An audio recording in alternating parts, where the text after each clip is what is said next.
It's an end of an era, an end of a political journey that will be remembered by one and all. Here's an obituary by NDTV on the life and times of Dr. Manmohan Singh. I honestly believe that history will be kinder to me than the contemporary media or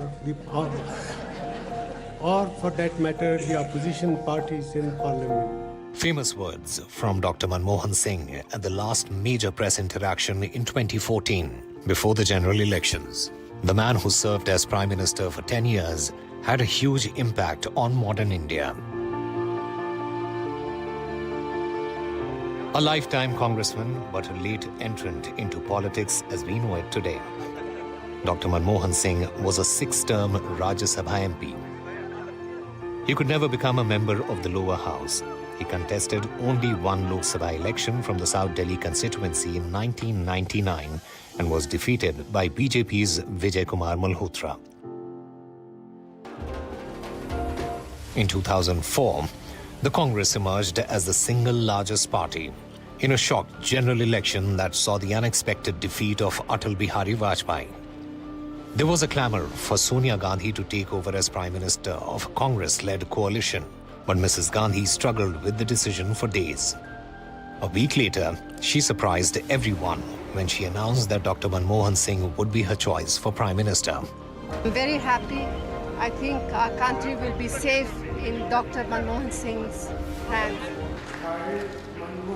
Dr. Manmohan Singh went on to become the Prime Minister from being the leader of opposition in the Rajya Sabha from March 21, 1998 to May 21, 2004. From Vajpayee's NDA coalition government to the birth of the UPA, with coalition partners for the Congress as disparate as the DMK from Tamil Nadu to the CPI and the CPN, with whom the Prime Minister would share a rocky relationship. That coalition was first tested after the India-US nuclear deal of 2005. It was a landmark agreement made by Dr. Singh and then US President George W. Bush. India, which has faced international pressure to sign the Nuclear Non-Proliferation Treaty, or the NPT, after its nuclear tests in 1974 and 1998, was now on its way towards joining the global nuclear club. Civilian nuclear energy has a greater role in meeting global energy demands. His first term was also marked with the passage of key laws, like the Right to Information, Rural Health Mission, and Rural Employment Guarantee Scheme. But there was also whispers about who was really in charge.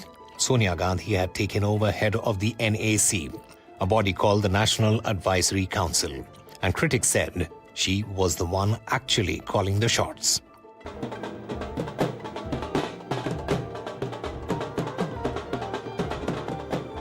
In 2009, the UPA came back with a bigger mandate, with Dr. Manmohan Singh advertised as the Congress's face for Prime Minister.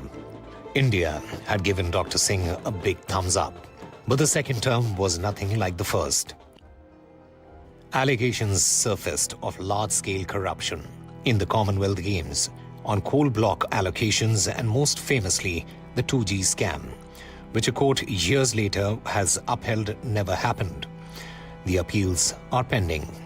The opposition accused Dr. Singh of not speaking up, of being a mute spectator to rampant corruption.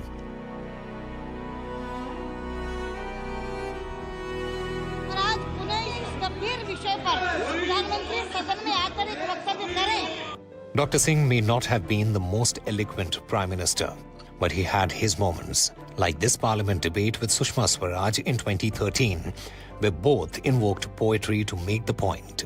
One of the most memorable exchanges on the floor of the House. हमको है उनसे वफा की उम्मीद जो जानते नहीं वफा क्या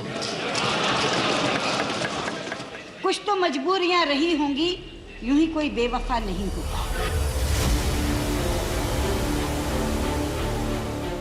Dr. Manmohan Singh is also remembered as one of the most candid and open prime ministers India has seen, with innumerable press interactions.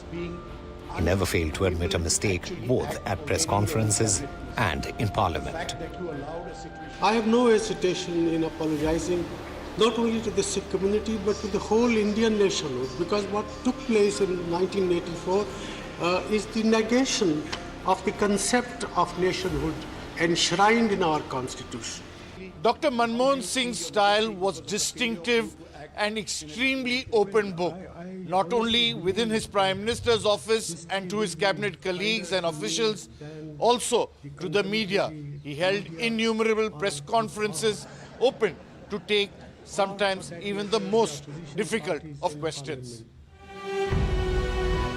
An economist, scholar, patriot turned politician, Dr. Manmohan Singh was always bipartisan to the core when it came to national interest and economic growth. His first administration put GST on the agenda, an idea first conceived by his predecessor, Prime Minister Atal Bihari Vajpayee, and finally implemented by the Modi government. After Narendra Modi's big win in 2014, Dr. Manmohan Singh played the role of the opposition's conscience keeper, cautioning the government on the economy, demonetization and other crucial issues. Scheme of monetization, the way it has been implemented, will hurt agricultural growth in our country, will hurt small industry, will hurt all those people who are in the informal sectors of the economy. As his health deteriorated, Dr. Singh was rarely seen in public. His last political appearance was during a no-trust vote in Rajya Sabha in 2023, when he was brought in on a wheelchair. He retired from Rajya Sabha in April of 2024.